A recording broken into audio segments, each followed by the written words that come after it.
Yüreğin etip namusla, yıllar gidip yağmursa da yaralar.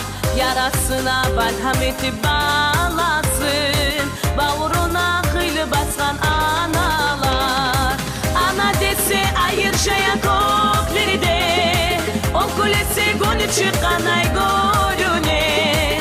Avletlerin göbelekte ayavlar, onuralar yüreğini dörüne. Ana dese ayırşaya kokları de, o kulesi günü çıkan ay görüne. Avletlerin göbelekte ayavlar, onuralar yüreğini dörüne.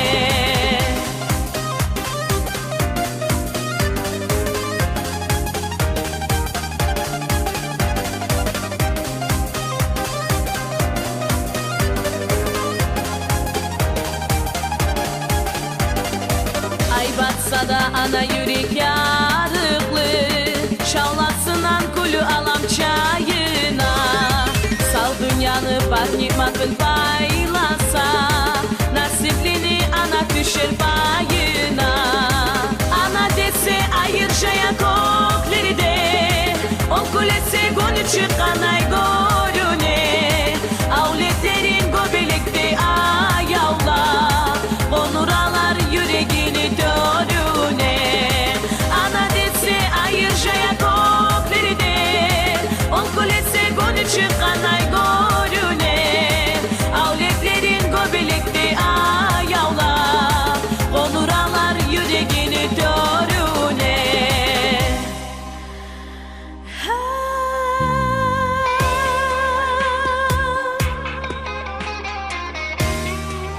Aziz ana,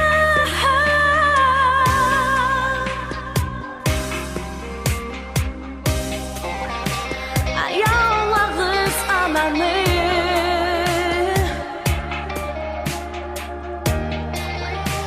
Suyunuz anadan.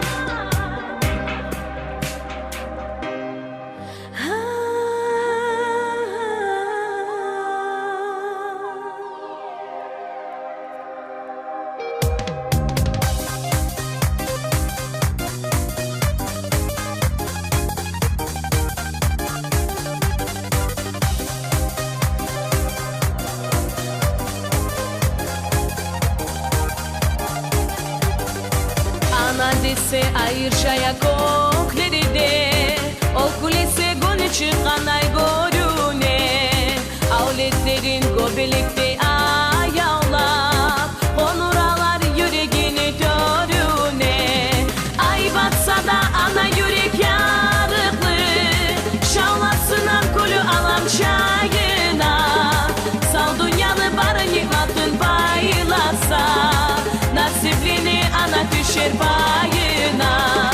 Ay batsa da ana yürek yarıklı, şavlasından kulü alam çayına.